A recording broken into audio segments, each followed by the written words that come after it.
Assalamualaikum warahmatullahi wabarakatuh. Apa kabar Bapak Ibu guru semuanya?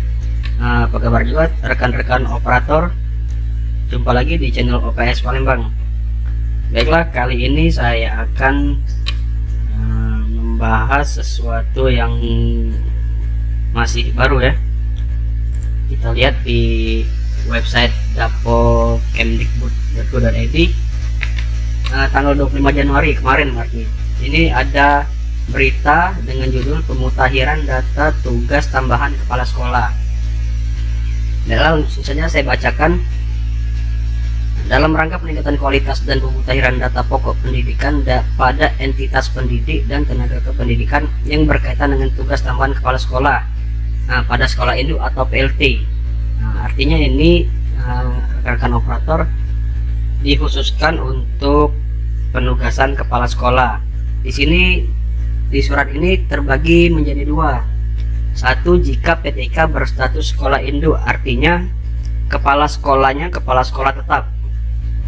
Di mana ini kita bisa lihat rekan-rekan, kita lihatnya di Dapodik ya. Kita buka dulu Dapodik.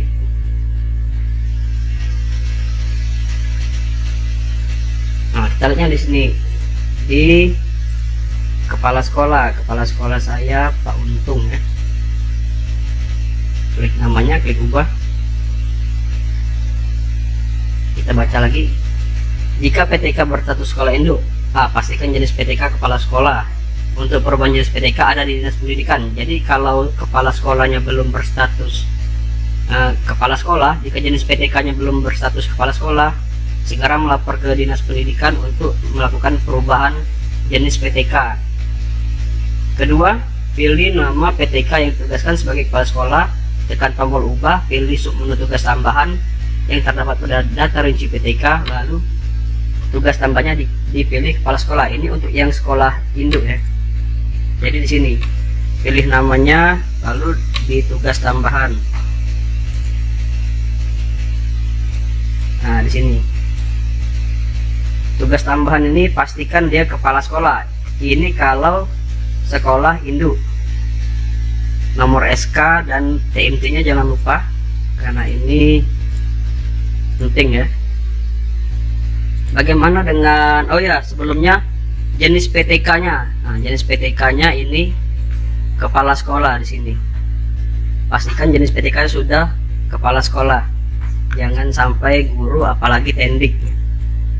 Untuk melihat PTK ini induk atau tidak atau non induk, itu kita bisa lihat di manajemen SP Datadik. Nah, di SP Datadik kita lihat di sini sebentar, kita login dulu di PTK, kita cari namanya.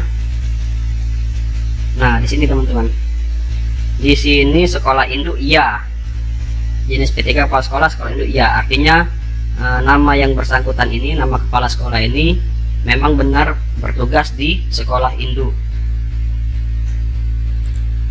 Lalu bagaimana jika kepala sekolahnya PLT? Karena kan ada beberapa sekolah yang kepala sekolahnya itu masih berstatus PLT. PLT-nya dari guru. Ya, misalkan PLT-nya dari guru di sini. Di guru ini misalkan Dapodik sekolah non induk ya, kita bacakan dulu ya. Pilih nama PTK yang ditugaskan sebagai PLT, tekan tombol ubah, pilih submenu tugas tambahan. Tugas tambahannya PLT kepala sekolah. Jadi hampir sama ya dengan sekolah induk, hanya bedanya tugas tambahannya PLT.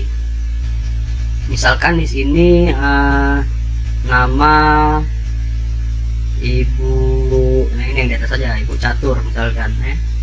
Kita klik namanya, ubah. Lalu di sini tugas tambahan. Oh, ini kebenaran Ibu Catur, ini tugas tambahan bendahara ya. Nah, kita tambah. Di sini ada PLT kepala sekolah. Nah, ini pilih nih teman-teman, PLT kepala sekolah, lalu masukkan nomor SK-nya dan TMT-nya. Itu kalau untuk kepala sekolah yang PLT, artinya dia bertugas di sekolah non induk. Jadi harus diperhatikan ya. untuk mengecek induk atau tidak induknya di sini. Nah, ini saya ada satu orang tenaga pendidik yang sekolahnya non induk, artinya dia menginduk di sekolah lain.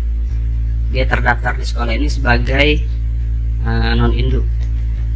Dia harus diperhatikan. Demikian informasi yang kami sampaikan. Informasi lebih lengkap dapat melihat panduan pemutahiran data tugas tambahan kepala sekolah. Jadi itu saja, teman-teman operator, tolong diperhatikan status kepala sekolahnya, jangan sampai terjadi kesalahan lalu mengakibatkan kerugian pada sekolah tempat teman-teman operator bertugas ya. Terima kasih sudah menonton video ini. Jangan lupa di subscribe, like, share, dan komen. Semoga bermanfaat. Saya akhiri. Wassalamualaikum warahmatullahi wabarakatuh.